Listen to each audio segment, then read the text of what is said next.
mo fẹ́ràn jù ní Big Brother Naija lockdown òun ni Laycon. Laycon is kind of local, kind of.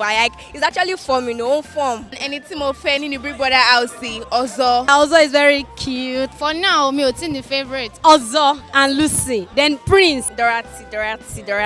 Dorathy mo fẹ́ jẹ́ kó win Big Brother nítorí pé ó lọ́yàn ńlá. Àwọn kan máa feel intimidated tó bá notice pé okay o torí pé èèyàn kan ní body báyìí àbó ní breast báyìí láyé ṣe ń follow ẹ̀ àbúlọ́ ṣe ń vote fún. Lucy with all her shape, only shape, and she's moderate.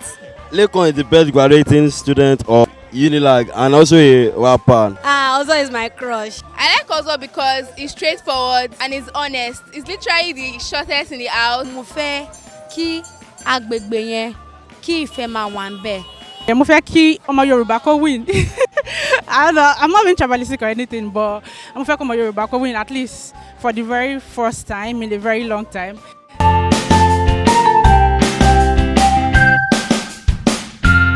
Orúkọ mi ni Adégbàmí Adédọlápọ̀. This time around, mo fẹ́ kí ọmọ Yorùbá kó win. I'm not being tribalistic or anything, but mo fẹ́ kí ọmọ Yorùbá kó win at least for the very first time in a very long time. So and again, mo fẹ́ kí àwọn housemate yẹn try láti lo opportunity tí wọ́n ní láti fi showcase nǹkan tí wọ́n ń ṣe so that even tó bá lé wọn kúrò ní ọ̀sẹ̀ tá wà yìí wọn ò ní lose a lot of things so that at least tó bá jáde síta wọ́n lè ṣe nǹkan tí wọ́n fẹ́ ṣe and then opportunity platform tó ti fún wọn ní Big Brother yẹn kí wọ́n make use of it dáadáa. So that's it. Orúkọ mi ni Ọlájùmọ̀kẹ́ Ọpẹ́yẹmí. Ẹni tí mo nífẹ̀ẹ́ sí nínú house òun ni Ọlámilékan. Nǹkan tí mo fẹ́ràn tí mo dẹ̀ fẹ́ jẹ́ kó máa ṣe ni pé mo fẹ́ kí agbègbè yẹn kí ìfẹ́ máa wà ńbẹ̀, kí ó má sì jà, kí wọ́n mọ nǹkan tí wọ́n ń ṣe. Tíyẹn bá mọ nǹkan tí wọ́n ń ṣe ni wọ́n máa lè ní òye síra wọn. Àwọn nǹkan tí mo dẹ̀ nífẹ̀ẹ́ sí jù ni pé ó máa ní àwọn nǹkan tí wọ́n máa ń ṣe tẹ́ pé ó máa ń dùn mí ní kí ìpéjọpọ̀ yẹn tó lè pọ̀ báyẹn. Ìyanu ńlá ni fún mi. So bí ìpéjọpọ̀ yẹn ṣe wà, ìfẹ́ gbọ́dọ̀ wà ńbẹ̀. So ìpéjọpọ̀ yẹn ó ní nǹkan kan tó fẹ́ mú wá. Bọ́dẹ̀ yẹn ń ṣe yẹn, Ọlọ́run á máa mú ọgbọ́n àti òye, ọmọ máa fún wọn ní ṣìṣe lágbára Ọlọ́run. Orúkọ mi ni Dámilọ́lá. Actually gbogbo wọn ló wà okay, but nǹkan tí mo notice ni wípé most people won't really follow trend because there's a physical physique based on one housemate, Dorathy, which is not supposed to be so. Ẹni tó bá yẹ ló yẹ kó fi fún, kò ń ṣe nípa bí èèyàn bá ṣe rí àti bí body èèyàn bá ṣe rí because based on that sef gan àwọn kan máa feel intimidated tó bá notice pé okay o torí pé èèyàn kan ní body báyìí àbó ní breast báyìí láyé ṣe ń follow ẹ̀ àbúlọ́ ṣe ń vote fún. Anybody tó bá yẹ ni kí wọ́n fún ní nǹkan tó yẹ. For now, mi ò tí ní favourite because I'm just following what's going on right now. So it's based on every of the activity. Nǹkan tó bá ń ṣe ló máa determine tó máa jẹ́ kí n mọ̀ èyí tó jẹ́ favourite person nù. Okay, my name is Soporuchi Boniface, and Surplus as my friends usually call me. Actually, I don't have a favorite yet because I've not seen everyone yet. I've not seen the whole house to know who. But I know I've heard some things about Dorathy and one other guy. I don't know. I saw a post of him recently of saying how can they bring an evangelist to the house or something. Those are the only two people I've actually seen, and I've not really picked a favorite person in the house to say because I've not seen the whole house. With what I have seen so far, what has been happening in Big Brother, I still feel what has been on so far will still be what will be on ground.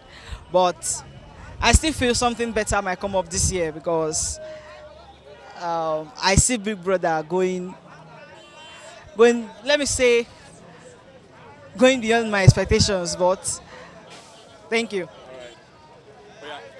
Orúkọ mi ni Tomisin.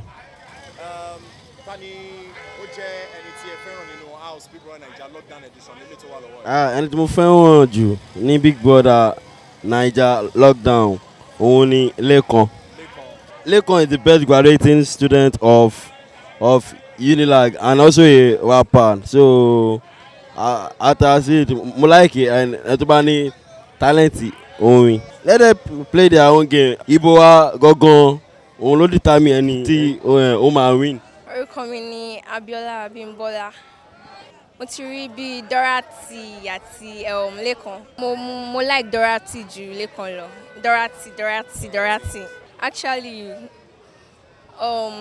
as per Dorathy, mo fẹ́ jẹ́ kó win Big Brother. Nítorí pé as per ó lọ́yàn ńlá and nǹkan tí gbogbo àwọn èèyàn ń sọ nìyẹn.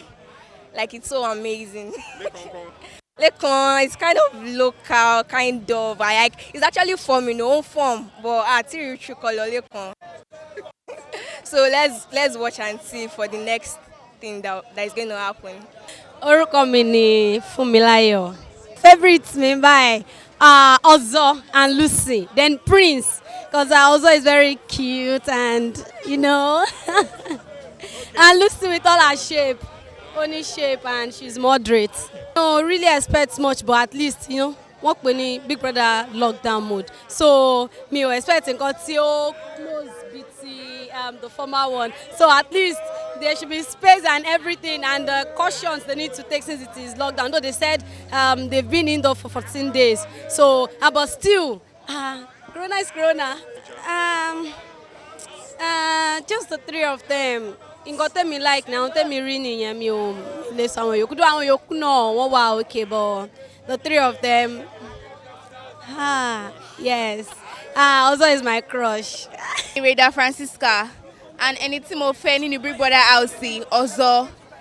I like Ozo because he's straightforward and he's honest. He's literally the shortest in the house and I have a thing for yellow guys too.